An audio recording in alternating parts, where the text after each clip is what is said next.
আজকে আমি তোমাদেরকে একটা গ্রামে নিয়ে এসেছি। দেখো, এটা হচ্ছে একটা আদিবাসী গ্রাম।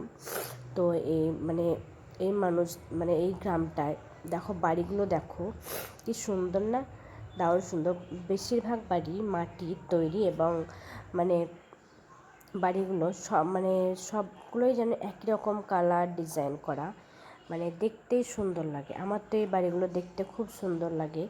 তবে আমি যে বাড়িটায় গিয়েছিলাম সেটা একটা বিশেষ কারণে আমি গিয়েছিলাম। আর কিন্তু সেই বাড়িটাতে বিশেষ কোনো কাজ সেরকম দেওয়ালে ছিল না। এছাড়া আমি আরও অনেক বাড়ি গিয়েছি, তো সেই বাড়িগুলোর কাজ আরও সুন্দর।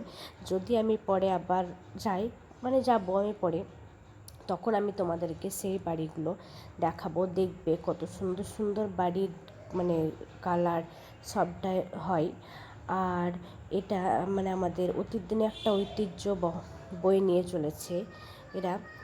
অতীত দিনের যেমন মানুষ গুহায় দেওয়ালে বিভিন্ন লেখালেখি করতো, ছবি আঁকতো। তো এই বাড়িগুলো দেখো সেই রকম অতীত দিনের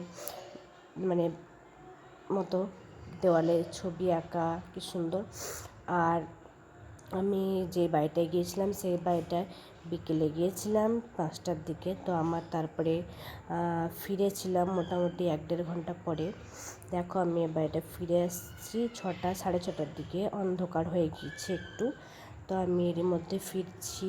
আমি দাদা আমাকে রেখে এসেছিলো, দাদা পিকু বাইকে রেখে এসেছিলো। আর তারপরে আমি ফিরে আসছি, সেই জন্য দাদাকে ফোন করেছিলাম। দাদা আবার আমাকে নেওয়ার জন্য আসছে। তো আমি এখন একটু এগিয়ে যাচ্ছি, দেখছি যে আমি একটু হেঁটে চলেছি, কারণ তোমাদেরকে দেখানোর জন্য। আবার আমার একটু হাঁটাও হচ্ছে, দাদাও আসছে। আমি একটু এগিয়ে যাচ্ছি, দেখি এখন দাদা কখন আসে। একটু তো টাইম লাগবে, কারণ এটা আমার গ্রামে না, এটা আমার পাশের গ্রামে। সেই জন্য তোমাদের সঙ্গে গল্প করতে করতে আমি হেঁটে চলেছি। দেখো, এটা একটা বনের মতো, বাঁশের বন টাইপের। আর দেখো, দাদা চলে এসছে, দাদা আর পিকু এসছে। তো অন্ধকারে তোমরা হয়তো বুঝতে পারছো না। পিকু সামনে বসে আছে, দাদা সামনে। তো দেখতে পাবে, হালকা একটু দেখবে। পিকু আসলে দাদার সঙ্গে প্রত্যেক দিন বিকেলে বেড়াতে যায়। পিকু যায় আর আমার সায়ন যায়, দুজনে বেড়াতে যায়। তো আজকে পিকু এসছে আমাকে নেওয়ার জন্য মামার সঙ্গে। তো এবার আমি বাড়ি ফিরছি। অন্ধকার, দেখতে পাচ্ছ অন্ধকার হয়ে গিয়েছে অনেকটাই। আমার একটু কাজ ছিল, তো আমি এসেছিলাম, তার জন্য 1-1.5 ঘন্টা মতো থেকেছি। তারপরে বাড়ি ফিরছি। বাড়িটা মোটামুটি বাইকে 5-7 মিনিটের রাস্তা। সেই জন্য দাদাকে ডাকতে হয়েছে, কারণ আমি তো সাইকেল চালাতে পারি না বা স্কুটিও চালাতে পারি না, শিখিনি সেরকমভাবে। তো শিখতে হবে এবার মনে হচ্ছে। যাই হোক, শিখেও নেব। কিন্তু এখন যতদিন শেখা হয়নি ততদিন বাবা দাদা আমার নিয়ে যাওয়া আসা করছে।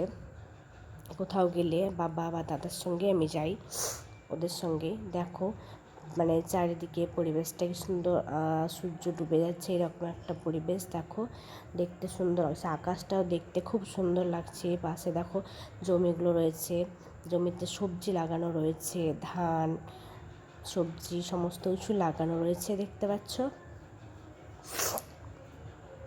তো আমি